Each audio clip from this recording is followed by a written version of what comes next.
Yay, thank you. Thank you, Becky. Thank you, everyone. Now, I have no idea what it's going to come out with, so let's see what happens. I'm going to give it a bash. I have a bunion.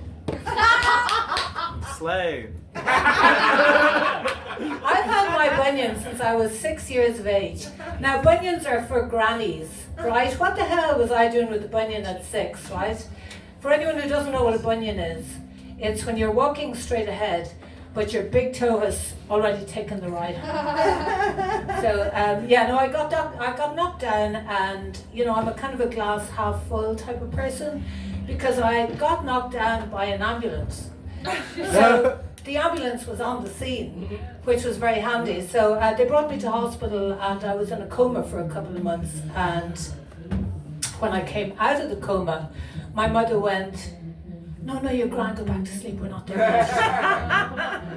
She didn't really, but at the same time, she had that sentiment, I feel. I'm the second child, and really, I think by the time I came along, the whole novelty of having children had worn off her. But I hadn't planned on talking about her. Let's see, what will I talk about?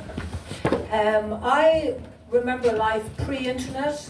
I'm of that age. I thought there'd be more 20-somethings here. No offense, but I do remember life pre-internet, and it was kind of fascinating, because if you liked somebody and you wanted to find out about them, and you wanted to know where they lived and you wanted to know what they do, you stalked them. It was as simple as that. Bye, Becky. See you later. No, it's nice to see you. And why is that funny? I don't know. Get out. See you, bye.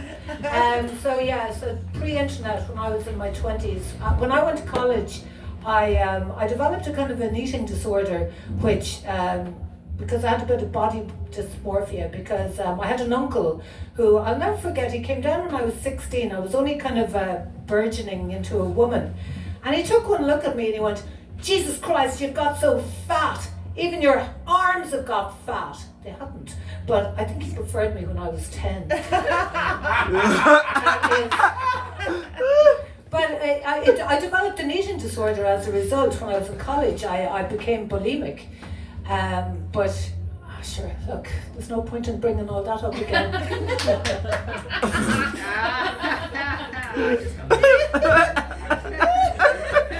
It's a joke, but it's true. I kind of veered between, back in that day, you could live on £20 a week if you wanted to, and if you didn't eat. So that's where I was coming from, I mean, I was always dressed to the hill, but food, who needed it, I was that thin. And I remember actually when I first realised I might have been a bit thin. This isn't really funny, but I'm just going to tell you anyway.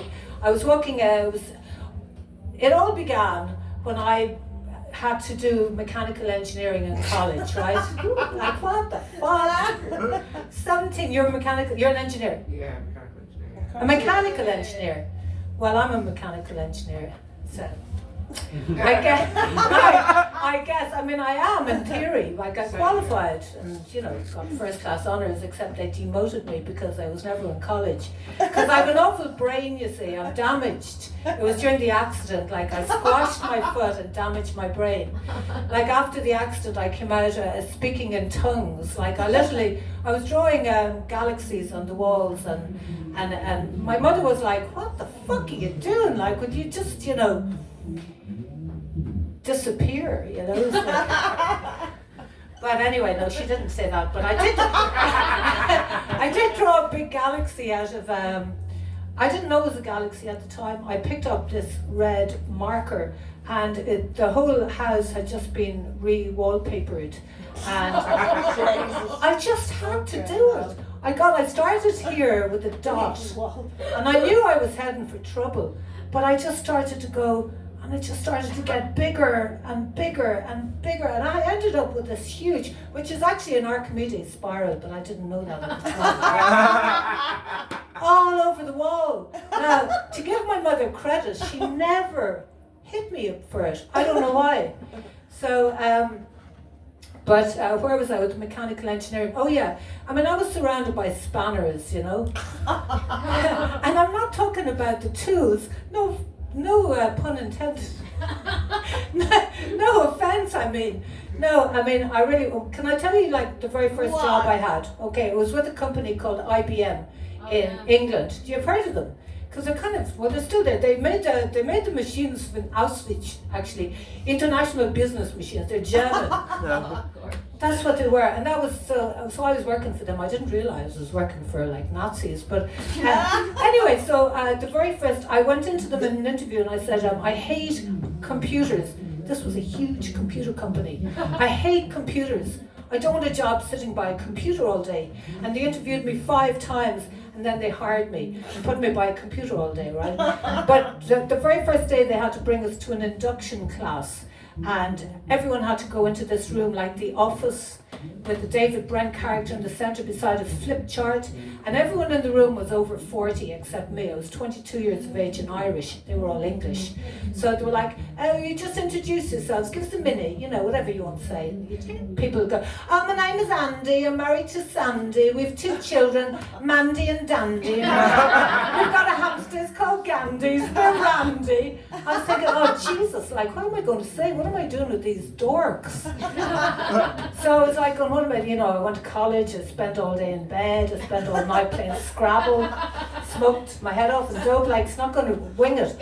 So anyway, just when it came to my turn, he went, I was inspired, and nobody had got up to go to the flip chart. So I walked over to the flip chart. I thought, this is actually my first bit of stand-up comedy, but I didn't realise it. So I picked up the marker in the flip chart and I drew a big square. You're going to love this. I drew a big square, right? And in the square, I drew a kind of a cylinder. And under the cylinder, I drew a kind of a piston. And then I was getting a bit confused. I was like, what the hell else goes in? So I drew kind of a spark plug and a capacitor. And it was like winging it at this point. And then I drew an ear, a big ear on one side of the box and a big ear on the other side of the box. And I went, hello, my name is Anne-Marie. And I'm an engineer. And I was met with silence, and I got that slow clap of death. Anyway, I realised that was my very first bit of stand-up, and this is my last bit. Maybe so, maybe. Anyway, I think I'll leave it for now. Thank you.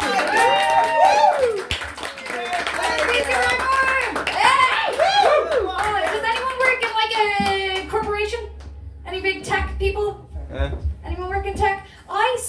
I don't fucking know. I have a degree in acting, okay? And you imagine like, what